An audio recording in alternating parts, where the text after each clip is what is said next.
नमस्कार. महाराष्ट्र केसरी कुस्ती स्पर्धा वाघोली या ठिकाणी होत आहे. सर्वांनी तर काल बघितलेला आहे आणि धक्कादायक निकाल पहलवान जयदीप पाटील यांच्याकडनं लागलेला आहे. तसं धक्कादायक म्हणू शकत नाही, कारण की वर्षभर त्यांची मेहनत आहे आणि पडद्यामागचे रिअल हिरो ठरलेले आहेत. कारण की आपण जो निर्णय घेतो, मैदानी कुस्त्या असो किंवा स्पर्धेतील कुस्त्या असो, पहलवान जास्त मैदानी करत नसतात, खेळत नसतात. फक्त त्यांचं टार्गेट महाराष्ट्र केसरी पुरतं, स्पर्धेपुरतं ते जास्त असतात. त्यामुळं ही कुस्ती काल पृथ्वीराज मोहोळवर आलेली आणि बऱ्याच जणाला वाटत होतं की पृथ्वीराज मोहोळ वर चढ जातील, पण धक्कादायक निकाल झाला आणि काही सेकंदात पृथ्वीराज मोहोळवर विजय मिळून जयदीप पाटील आज महाराष्ट्रभर नाव झालेलं आहे. महाराष्ट्र केसरीचे प्रबळ दावेदार म्हणून त्यांना ओळखलं जात आहे. त्यांचे कोच आहेत उत्तम दादा. काय सांगाल कालच्या कुस्तीबद्दल? आणि बाकीचे पण आपल्या तालमीतले मेडल बसलेले आहेत. आज काही फायनलच्या पण कुस्ती आहेत.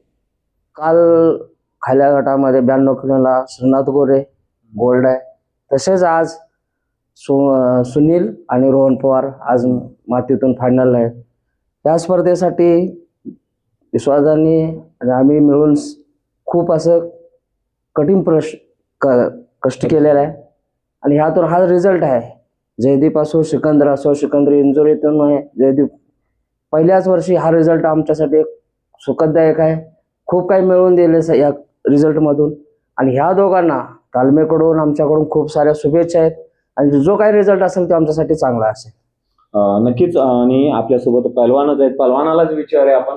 पहलवान, काल खूप चांगल्या कुस्त्या केल्या आणि सांगायचं झालं तर प्रेक्षकांचा उत्साह दिसत होता. तुम्ही ज्या भागात कुस्ती खेळत होता, म्हणजे त्या जिथं हे होती, कोचिंगला होती, त्याच्या पाठीमागाचा तुफान असा जल्लोष होता आणि खरोखर कालची जी कुस्ती झालेली आहे एक खूप चांगली झालेली आहे. धक्कादायक निकाल होता. बऱ्याच जणांचं वेगळं तर्कवितर्क असतो शेवटी. त्यामुळं कालच्या कुस्ती खूप चर्चेत आली. जयदीप पाटलांचा काल व्हिडिओ पण बघितला, आपण तुफान असा प्रतिसाद दिलेला आहे. महाराष्ट्र केसरीचा दावेदार म्हणून पण बऱ्याच जणांचे कमेंट येत होते. काय सांगाल याबद्दल? तशी प्रॅक्टिस पण माझ्याकडून करून घेतलेली.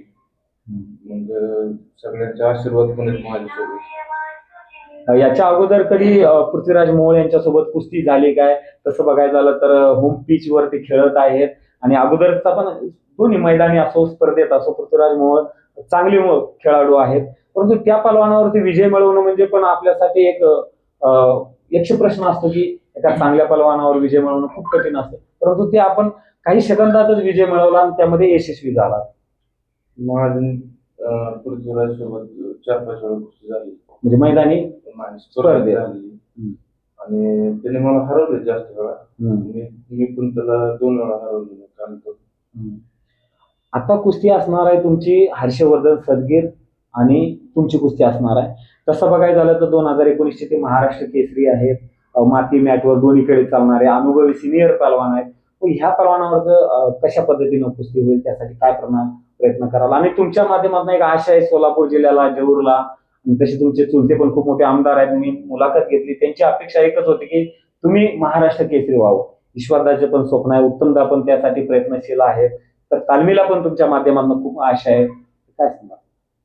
हर्षवर्धन सदगीर अनुभवाने पण मोठे आहे, पहिलवान पण चांगले आहेत. काय मी माझ्या आता एवढे दिवस प्रॅक्टिस केले त्याचे बेस्ट देण्याचा प्रयत्न करेन. नक्कीच शुभेच्छा तुम्हाला पुढील वाटचालीसाठी. आपल्या सोबत अमित भाऊ पण आहेत. अमित भाऊंचं जीव आहेच, कारण त्यांचे चिरंजीव पण गंगावेश तालमीत असतात. त्यामुळं गंगावेश तालमीला बऱ्याचदा येत असतात. जयदीप पाटील यांच्या पार्टनरच आहेत. तर काय सांगाल अमित भाऊ आपल्या पहलवानाबद्दल? नमस्कार सर. जयदीपची खूप जास्त प्रॅक्टिस करून घेतलेली. आम्ही 4 जण होतो 1 वर्षापूर्वी. तर जयदीप असं मी उत्तमदा आणि किशोरदा. तर किशोरदा त्याला म्हणले होते की आमच्यासमोर तू 1 वर्ष फक्त मला दे, 1 वर्षात आपण काय करू शकतो तुला मी मराठी केसरीच्या कुस्तीच्या स्पर्धेच्या दाखवून. आणि काल कुस्तीला जाताना पण किशोरांचा फोन आला, कुस्ती झाल्यानंतर पण तर म्हटले की म्हणजे शुभेच्छा दिल्या, चांगली कुस्ती केली बाळांनी. एवढं सांगतो की चांगली प्रॅक्टिस घेतलेली. त्यानंतर उत्तमदाचा 2 महिने सुट्टी होते, बाबूदा महिना 1.5 महिन्यात आम्ही होते. परत त्याचे पप्पा असतील राजवान्ना पाटील, ते पण महिना 2 महिने तालीम करते. सगळ्यांनी मिळून चांगली प्रॅक्टिस घेतली त्यांनी. त्याचं फळ त्याला भेटलेलं आहे. पृथ्वीराज मोहोळ पण चांगला पहिलवान आहे. त्यांच्या जोडीत म्हणजे त्यांची वय जवळजवळ सेम, वजन सेम. चांगली कुस्ती म्हणजे होण्याची अपेक्षा होती. चांगली कुस्ती झाली. हार जिती कुस्ती म्हणजे चालतीच. आता हर्षवर्धन सर कुस्ती आहे. अनुभव जरी जास्त असेल तरी याची प्रॅक्टिस जास्त घेतलेली. मैदानी कुस्ती कमी केली. त्यांनी पूर्ण फोकस हा स्पर्धेवरती दिलेला आहे. त्यामुळे त्याला शुभेच्छा आहे सगळ्यांकडनं.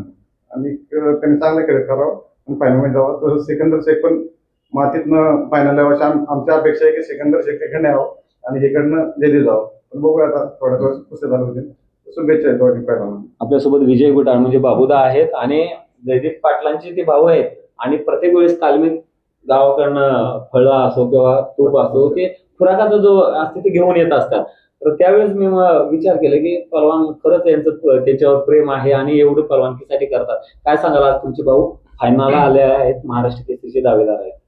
आज बघायला गेलं तर आमची सगळ्यांचीच इच्छा, आमच्या करमाळा तालुका असन, आबांचे असन, अण्णांचे असन, भैया असन, पवनी बाकीचे भाऊ सगळे आम्ही त्यासाठी खूप म्हणजे सगळ्यांची इच्छा की त्यांनी आता महाराष्ट्राची गदा घ्यावं. आणि आमची वाटचाल तरी चालू आहे. आता मस्त अनुभव आहेत पुढचे पैलवान. पण तेव्हा त्यांनी पण भरपूर कष्ट केलेलं आहे. स्वतः म्हणा, उत्तमदा म्हणा, शामिता, निलेश भाऊ सगळं त्याचं फळ आम्हाला आशा आहेत मिळावं. नक्कीच शुभेच्छा.